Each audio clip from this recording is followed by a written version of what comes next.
the control center? Negative, Captain. The Covenant have impeded our progress. We can't. Alright, hello everybody, welcome back to a new video. Today we are here to talk about none other than Halo Combat Evolved. Just got into the series this year, I say this year, I just got into this a couple days ago. This is my first Halo I've ever played. I may have played a version of this, one of the Halos, I don't even know which one, when I was like very, very young, when I was a kid. So it was a very long time ago at this point, probably over 10 years ago is when I have a slight memory of playing a Halo game, co-op or something. I have really no idea what this game was about or anything, and I finally got around to playing it. I don't know if the anniversary one is the best one to play on. There's the anniversary and then there's just a regular Halo Combat Evolved on the original Xbox. This one plays on the Xbox Series X, which is important for me because that's what I have hooked up and that's what I want to play for the most part when it comes to Xbox. I want to focus on being able to play it on the Series X itself. And a cool thing you could actually do, which I didn't realize right away, I was playing the game and I was like not really paying attention to how the graphics didn't look like too great for it being the anniversary edition, and I realized, forget the controller right here. Defaultly, it's on the original graphics, and if you hit this single button right here, it'll just do like a blink and instantly switch to the anniversary graphics. So I was a little shocked by that. It caught me a bit off guard, because all of a sudden I just accidentally hit it, and I was like, wait, what the fuck? This looks so different. And then I realized I was not playing on the correct graphics. Now, to me, when it comes to Halo, for the most part, all I've really experienced is the multiplayer stuff. I played the Master Chief Collection, and I've played Infinite. Both only the multiplayer. I've never really experienced the campaign whatsoever. And I gotta say, going back to Halo Combat Evolved, with no nostalgia in my head, it feels insanely dated. And I guess that's to be expected. It is a very old game. But to me, it's just like the no sprinting is rough for me. It's not that big of a deal, but it's not great. The combat can feel clunky. The FPS felt worse than 30 FPS. I don't know if it actually is, but it did feel pretty bad at times where it just felt like really like slow on it. And I guess the Series X doesn't really go to the point of upgrading the FPS by playing it on it, which makes sense. Most of the consoles don't really do that for backwards compatibility. Let's start with the atmosphere, the maps, everything like that, the way the game looks. On Anniversary, it looks pretty nice. Some of the characters do look a little basic, and that's probably because of the upgraded aesthetic and upgraded settings of the game. But the game does look good for Anniversary. I probably should have played a bit more on the basic graphics to really get a dip in my toes of both. My problem with the maps, actually, I did have a problem with them, is a lot of it was just the same. In certain parts, you go through these 30 minute segments of the game, and you're going through these same rooms, these same looking rooms, these same looking corridors, these same hallways. You're going through literally copy and pastes over and over again in these 20-30 minute segments, and then you go to a new environment, you go to a new look, but then it's the same shit recycled over and over again for 20-30 minutes, and that got a little tiring at certain points. Especially in the end half of the game, there were some really long points I was stuck in, but I just kept on seeing the same shit over and over and over again. And it starts to get on you. It starts to wear you down. I don't know if the future games get better with that, but in Halo Combat Evolved, that is how I felt. Hopefully it's not a thing where in Anniversary specifically, like the maps kind of look the same and not really unique whatsoever. Hopefully that isn't just that, and the original game kind of has that problem too. But otherwise, in the individuality of the maps, they did look really nice, and I did like the environment and all of that. It's just when you're there after about 15 minutes and you're starting to go like, okay, I've seen this room before. I've seen this room before. It's like it can be actually a bit tough for navigating at times because of that. And that's one of my biggest problems with the game, is that the inconsistency of waypoints. They kind of throw in waypoints here and there, but otherwise, you're kind of just left up to figuring out your way around the place. And sometimes you can get pretty lost and end up accidentally backtracking because of the maps looking so similar and these little areas looking so similar to each other. It's like you'll end up walking into the same spot, be like, wait, have I been here? And then you realize you actually haven't been, even though it's like the exact same fucking room you were just in. Fucks you over a little bit. I don't know how to feel about it. That's really all I have to say about the maps and the atmosphere. At times, the game is definitely stunning. I do like the way that the game looks. The Halo itself, just like seeing it, it's really, really cool to me. But I do get over the inside of like buildings, going inside the buildings and just seeing the same things. It gets a little exhausting. But let's talk about the story now. The story is really, really good. Pretty big spoiler warning here. If you've never played Halo and you want to get into it and you don't want to be spoiled, just skip this part. I'll probably put a timestamp for you so that you can just skip right to wherever you have to go. Basically, you land on this Halo because you find out that the Covenant, the main enemies of the game, at least for like the first half, I guess I'd say, but you find out that they're trying to get to this place, and basically whoever gets this weapon on this place controls the fate of the universe. That's pretty much how it is. So you have to get to this Halo, which I'm fucking stupid. I didn't realize this is literally why the game is called Halo. I'm really fucking stupid for that. This really shows how much I know about Halo when it comes down to it. But we go to this Halo, and it's so fucking cool. It's this big ring in space, and it's just got all this land on it, and it looks amazing. And then you go and crash. I want to see Crash land on it, but you might just like actually land on it with a bunch of troopers. You guys are all like invading this place, fighting the Covenant, trying to find this weapon. And then you're helping out. You got Cortana in your head. She's helping you out. You're trying to get to this. You also got Keyes, who's the captain of basically the ship that you woke up in, and is basically your captain because of that, of course. But you're trying to work with him. You're trying to work with Cortana. You're trying to figure out where this weapon is. And you're trying to make it so that you guys have it and not them, because whoever has it controls the fate of the universe. You definitely don't want it in the Covenant's hands. So eventually you get to find out what the weapon is, but Cortana doesn't tell you right away. She just freaks out and tells you, go help the captain, because he's in serious fucking danger. The captain, we've got to stop the captain. What weapons cache he's looking for? It's not really... We can't let him get inside. I don't understand. There's no time. Get out of here, find Keyes, stop him. Before it's too late. And this part, where they reveal this, was by far my favorite part of the story, where you find out about the Flood, which is a parasitic, they're like parasites, that's what they are.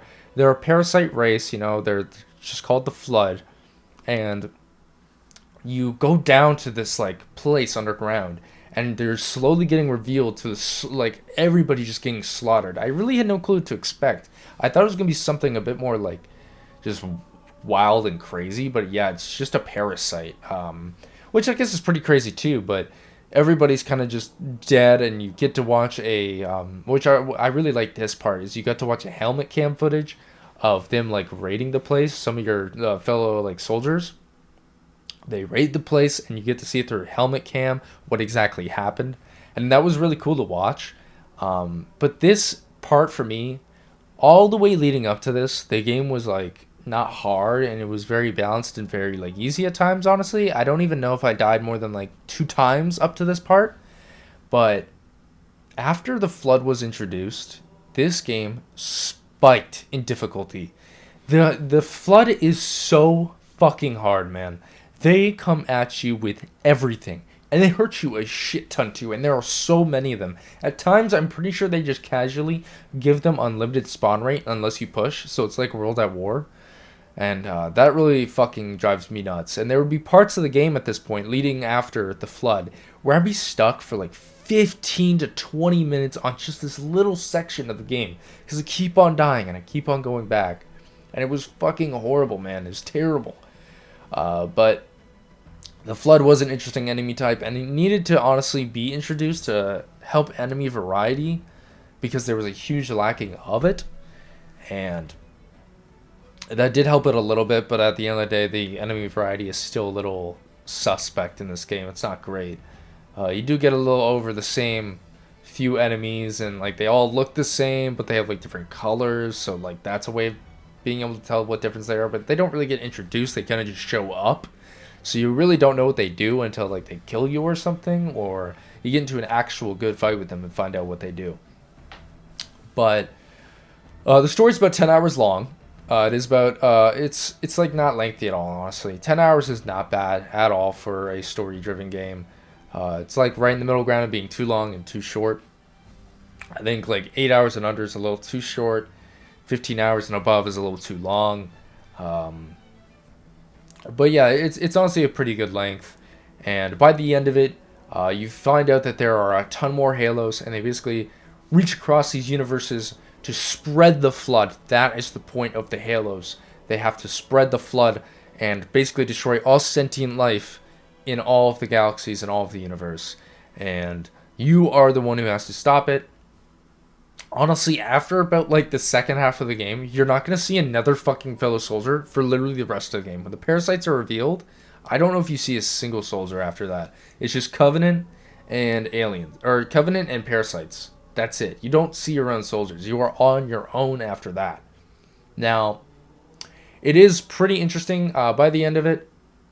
You know, you destroy the Halo, you win, blah, blah, blah. But at the end of the day, there are still tons of Halos out there. And I'm going to imagine that's what Halo 2 and all that leads on to. So I'm really excited to play the second one, play the third, so on and so forth. And see where it really takes us. But that definitely was a pretty good first game for the story, and it does keep me hooked. I just hope that the gameplay aspects get a bit better. But yeah, that's all I want to talk about the story, so that's where we're going to stop there. No more spoilers. Let's continue on and talk about some other stuff. I do have a few complaints here and there about certain specific things, like the Warthog, which is a very iconic vehicle, but feels like the flimsiest piece of shit I've ever fucking used in this game. In this game, it is so slippery, and it quite literally has no traction.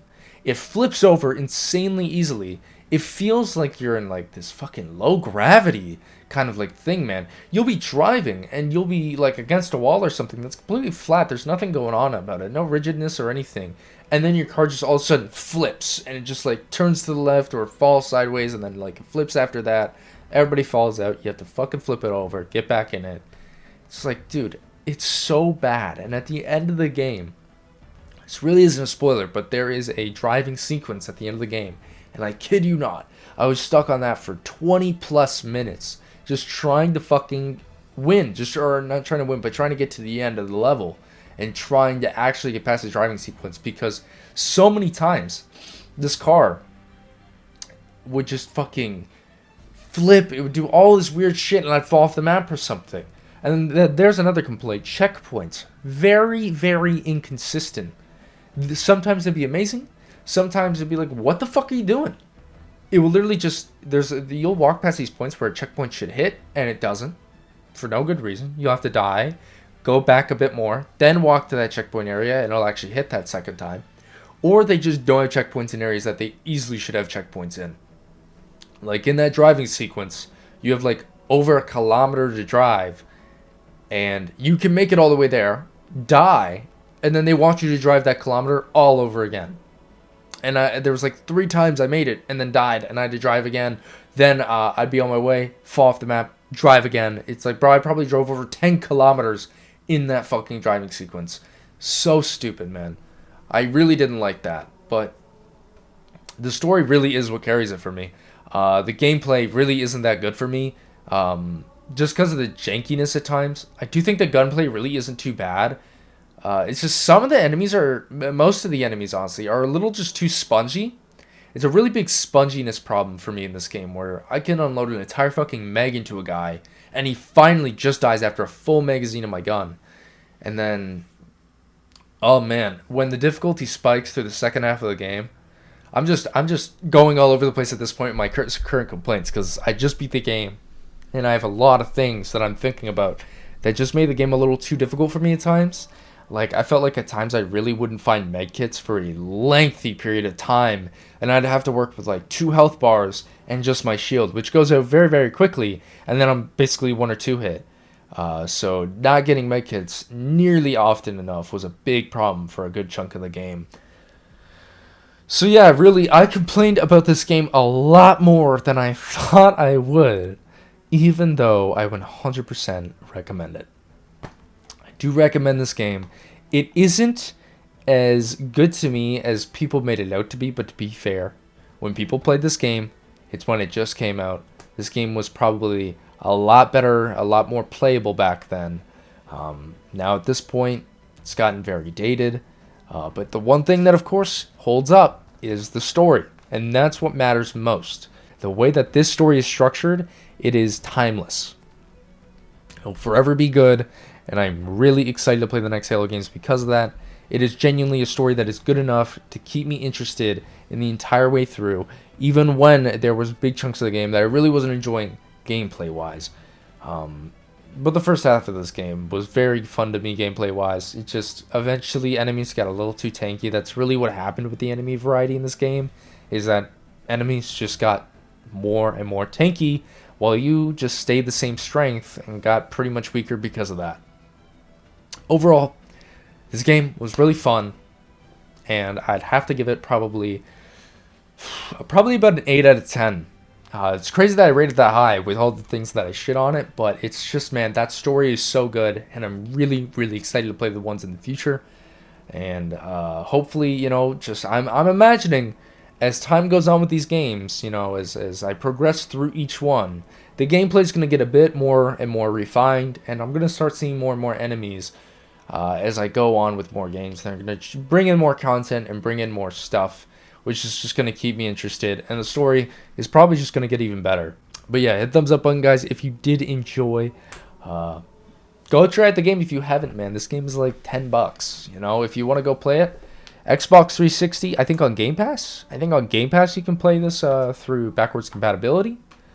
So Game Pass will let you play it if you want to do it like that. If you want to go out and get the Xbox 360 copy, it's literally $10. Go ahead and try it yourselves. It's a fun-ass game, and I think you'll really like it. Sorry if I offended anyone in this video. I think that's just the way it is. With people who are very nostalgic for Halo, they're going to see that gameplay is amazing. They're going to love it. It's just going to be the way it is, especially since it's the one that started it all, and I have to respect that. Halo Combat Evolved is the game that started it all, and it's not going to be perfect in every way, but it is amazing in certain aspects. It just falls short in certain things as well. But yeah, guys, that's going to do it for the video. I'll see you in the next one. Peace.